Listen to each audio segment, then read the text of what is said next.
So, I know this isn't the most immediately popular topic right now, but I maintain that this is a great subject for the spooky season.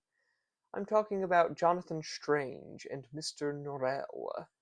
The thing about Jonathan Strange and Mr. Norrell is that it is basically an alt history historical fantasy story.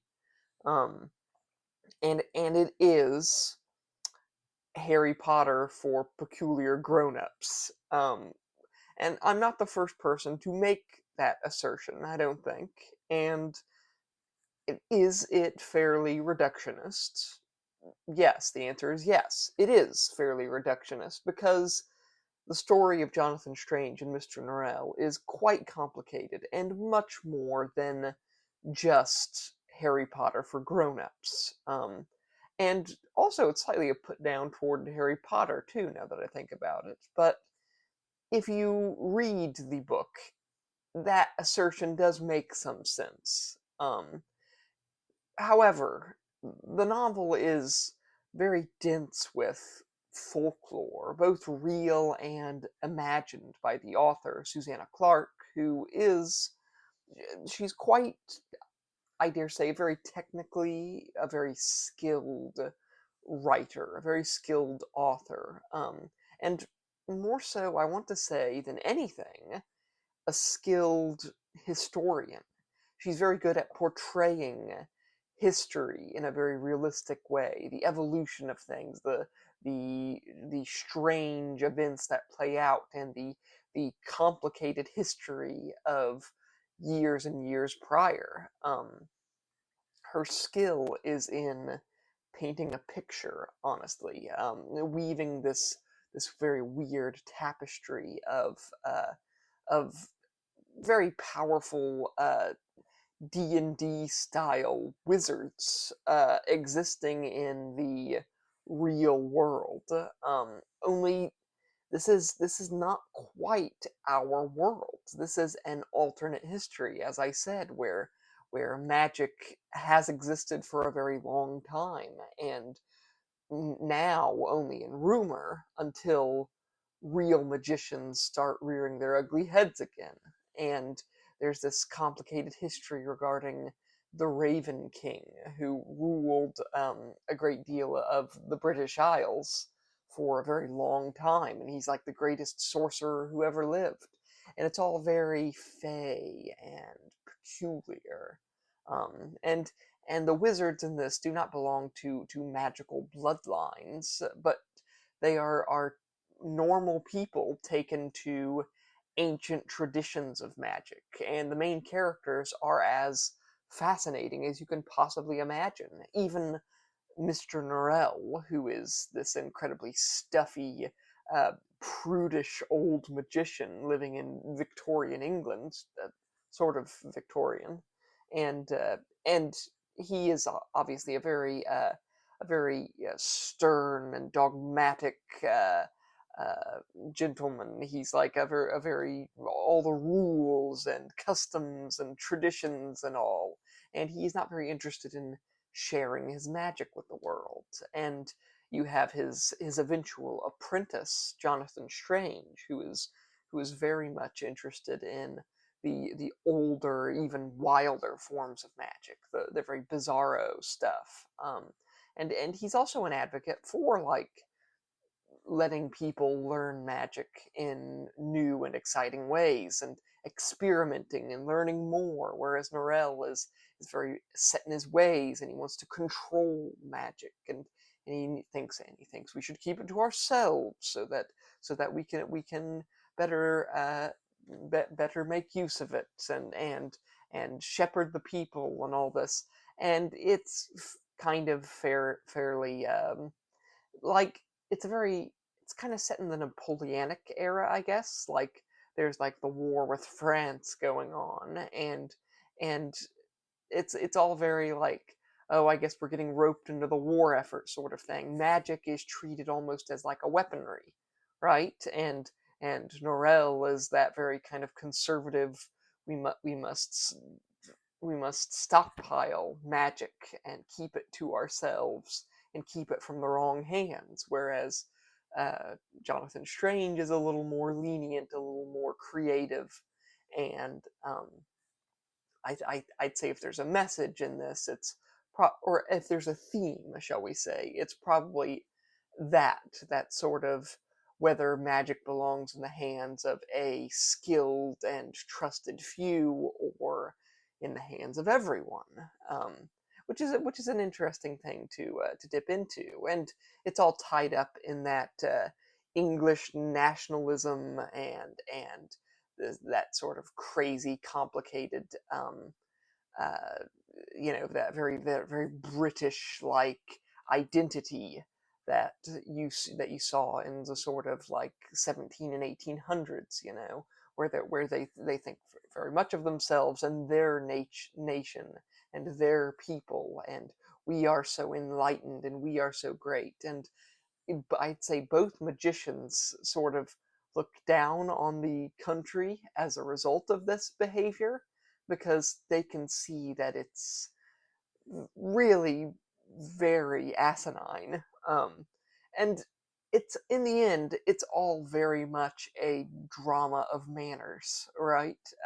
It's like in some ways like it almost puts me in mind of like Pride and Prejudice or a Jane Eyre or those sorts of those very high class. Oh dear, the Lord's not wearing his dinner gloves or whatever. Um, but it has wizards in it, and so it's awesome. And there are fairies. I will not lie. The novel can be honestly, the novel can be boring as hell.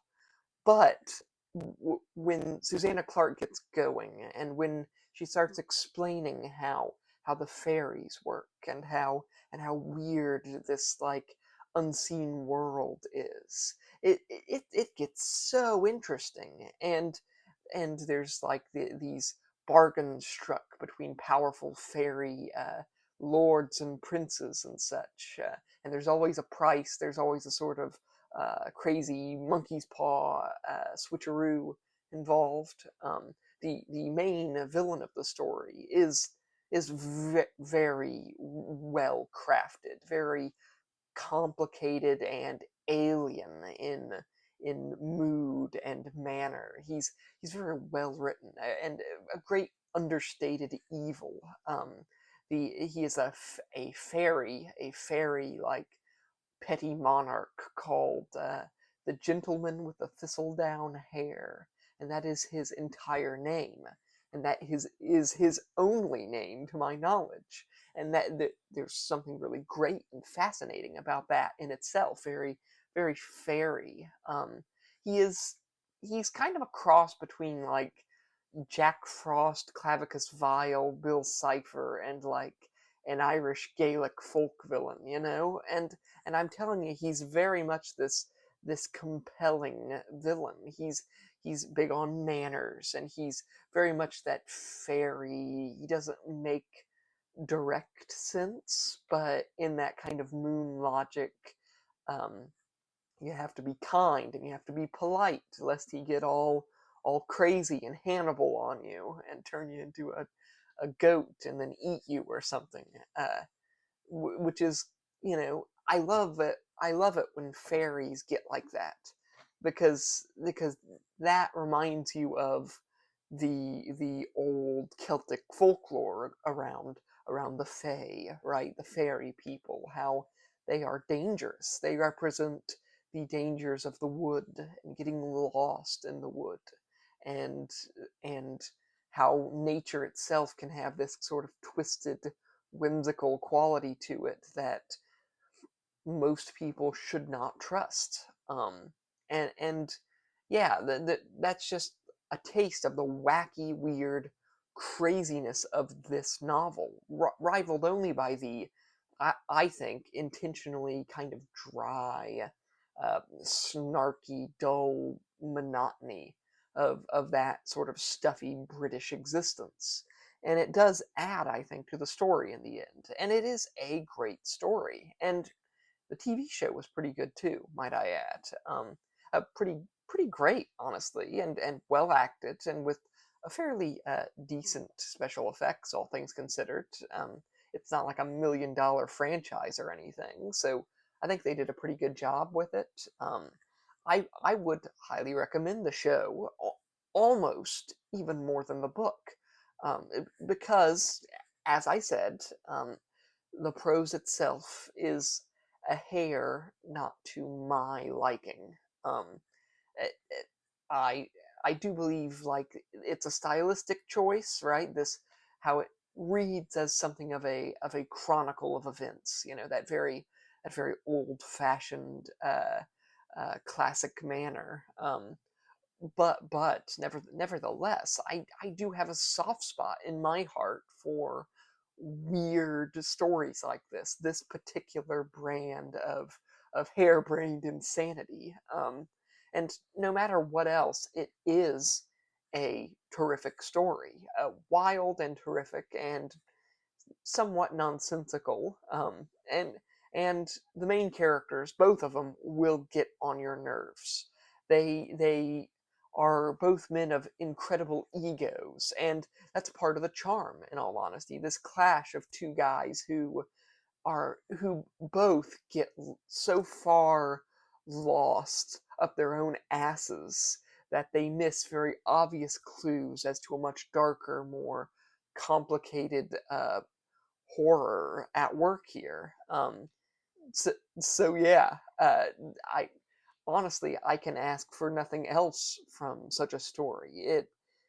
In much the same way how reading Mary Shelley's Frankenstein struck me as a very brilliant, amazing story, regardless of my own personal issues with the prose itself. I think Jonathan Strange and Mr. Norrell as a story is just brilliant.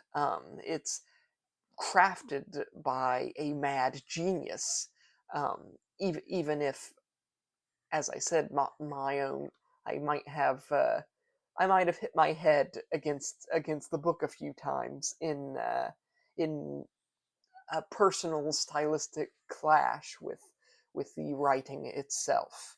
But honestly, that's a small price to pay for having gotten the opportunity to experience a story like this. Um, so yeah, I do highly recommend it.